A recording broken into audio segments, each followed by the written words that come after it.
এর অর্থ আপনারা উল্টে বুঝবেন না যে আমাদের সংগঠন দুর্বল, আমাদের লোক বল নাই, এর জন্য হয়তো আমরা সংসদে যেতে পারি নাই। ইসলামী আন্দোলন বাংলাদেশ প্রতিষ্ঠিত হয়েছে ন্যায়ের পক্ষে, অন্যায়ের প্রতিবাদে।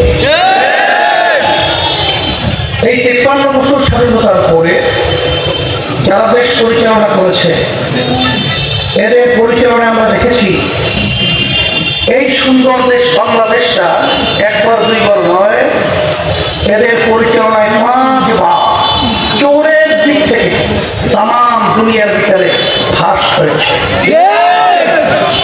এদের পরিচালনা আমরা দেখেছি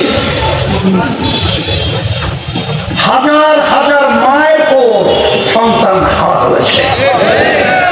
এদের পরিচালনা আমরা দেখেছি আমাদের দেশের টাকা পাচার করে বিদেশে বেগম পাড়া তৈরি হয়েছে।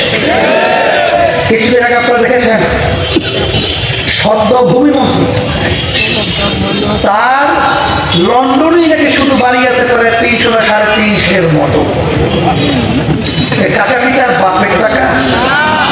আপনার আমার কষ্ট অর্জিত এই সম্পদ ওই চেয়ারে বসে বিদেশে পাচার করেছে। এদের পরিচালনা আমরা পেয়েছি আয়না ঘর। তাম দুনিয়ার মধ্যে এত নৃশংস, এত কঠোরতা, এত অমানুষিক আমরা কোথাও তাম দুনিয়া ইতিহাসে দেখি না। এদের পরিচালনায় আমরা লক্ষ লক্ষ মানুষকে নির্দোষভাবে তাদেরকে কেসের মাধ্যমে সংসার বিলীন করেছে। এরপরে আপনারা জানেন জুলাই 5ই আগস্ট যখন ন্যায়ের পক্ষে অন্যায়ের প্রতিবাদে যখন ছাত্র জনতা যখন রাস্তায় নেমেছিল, তখন তাদেরকে পাখির মতো গুলি করে রাস্তায় লাশ হিসেবে ফেলে দিতে আমরা দেখেছি। এখন আমাদের সেই শব্দ কানের ভিতরে বারবার আওয়াজ তুলছে। মা সন্তান হারা হওয়ার পরে মা বারবার গলিতে হঠাৎ চিৎকার মারছে আর বলছে, আজকে কতদিন পর্যন্ত আমার সন্তান আমাকে মা বলে ডাকছে না। আজকে সেই মুখের পানি আমাদের কানে এখনো দূষিত হচ্ছে। পানি লাগবে, পানি। আজকে আবু ছাই যখন দুই হাত প্রসারিত করে যখন ন্যায়ের পক্ষে অন্যায়ের প্রতিবাদে যখন বুকে গুলি নিয়ে যখন তার জীবনকে এই বাংলার জমিনে নিঃশেষ করে ফেলছিল, সেই দৃশ্য আমাদের চোখের সামনে এখনো ভাসছে। আমরা বলবো ইসলামী আন্দোলন বাংলাদেশ কখনোই কয়েকটা এমপি মন্ত্রীর জন্য সম্পদ সম্মানের জন্য আমরা তাদের সিঁড়ি হয়ে ক্ষমতায় যাওয়া সেই সুযোগ ইসলামী আন্দোলন বাংলাদেশ নেয় নাই। বিএনপি জানে, আওয়ামী লীগ জানে আমাদেরকে তারা কি অফার দিয়েছে, কত এমপি, কত মন্ত্রিত্ব এবং কত সম্পদ, কত সম্মান। এই ইসলামী আন্দোলন বাংলাদেশ এই চালানদের, এই খুনিদের, এই চালাবাজদের ক্ষমতায় যাওয়া সিঁড়ি হতে ইসলামী আন্দোলন বাংলাদেশ যায় না। এই জন্য ইসলামী আন্দোলন বাংলাদেশ আমরা কখনোই এই নিয়মে আমরা এমপি হতে পারি নাই। ইসলামী আন্দোলন বাংলাদেশ ন্যায়ের জন্য প্রতিষ্ঠিত হয়েছে, তার বাস্তবতা হলো জুলাই আগস্টে যখন রাজপথে ন্যায়ের পক্ষে আমরা আওয়াজ তুলেছিল, তখন বাংলাদেশের ভিতরে একটাই রাজনৈতিক দল তাদের ব্যানার নিয়ে রাজপথে সর্বপ্রথম আমরাই ন্যায়ের পক্ষে অন্যায়ের প্রতিবাদে দাঁড়িয়েছিলাম। অন্যান্য সব দলগুলোই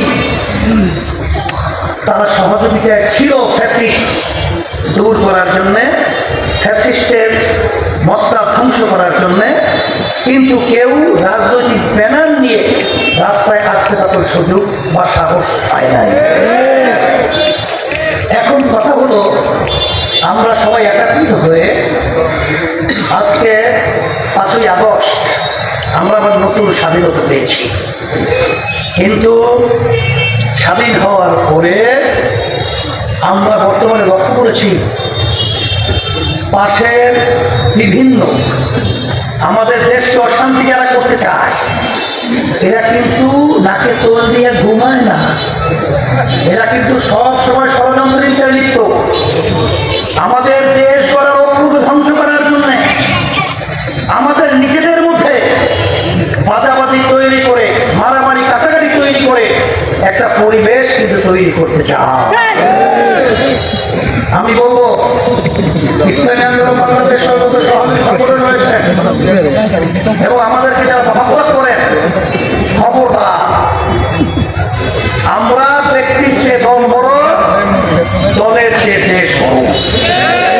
আমরা দেশের স্বার্থকে লক্ষ্য রেখে আমাদের ভিতরে দেশ গড়ার অক্ষুণ্ণ কেউ নষ্ট করতে না পারে সেই আমাদের সকলকে সতর্ক থাকতে হবে। সাথে সাথে আমি আমার নেতা কর্মীদেরকে বলবো, আপনারা বক্তব্য রাখবেন, স্লোগান তুলবেন, খবরদার তার ভিতরে কোনো সময় যেন শিষ্টাচার বহির্ভূত কোনো স্লোগান বক্তব্য না হয়। এটা বিশেষ করে লক্ষ্য রাখতে হবে, কারণ এক শ্রেণীর স্বার্থান্বেষী মহল আজকে তারা কিন্তু বিভিন্ন প্রক্রিয়ায় আমাদের দেশকে ধ্বংস করার জন্য, আমাদের ভিতরে নিজেদের ভিতরে কন্ট্রোল তৈরি করার জন্য বিভিন্ন ষড়যন্ত্র কিন্তু তারা অব্যাহত রেখেছে। এটা মাথায় রাখতে হবে।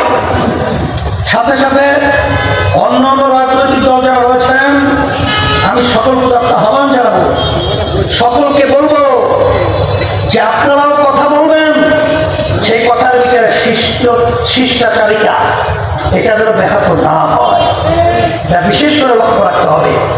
আর সাথে সাথে বিভিন্ন রাজনৈতিক দলের নেতাদের সঙ্গে আমাদের কথা হয়। আমি তখন তাদেরকে বলেছিলাম যে আসেন, বহুদিন ক্ষমতার স্বাদ আমরা ভোগ করেছি, আসেন 5ই আগস্টের পরে এখন সুন্দর একটা দেশ গড়ার সুযোগ এসেছে। আমরা সবাই নিজের ব্যক্তি দলের স্বার্থের চেয়ে দেশের স্বার্থকে আমরা অগ্রাধিকার দিব, দেশকে আমরা একত্রিত হয়ে সুন্দর একটা সোনার বাংলাদেশ সাজাবো। সেই লক্ষ্যকে সামনে রেখে যদি আমাদের কথায়, আমাদের স্লোগানে যদি কেউ কোনো কষ্ট পেয়ে থাকেন, আমরা আন্তরিকভাবে দুঃখ প্রকাশ করছি। খবরদার আমাদের এই দেশকে যেন নিয়ে ষড়যন্ত্র করতে না পারে, এ ব্যাপারে আমাদের সকলের লক্ষ্য রাখতে হবে। সাথে সাথে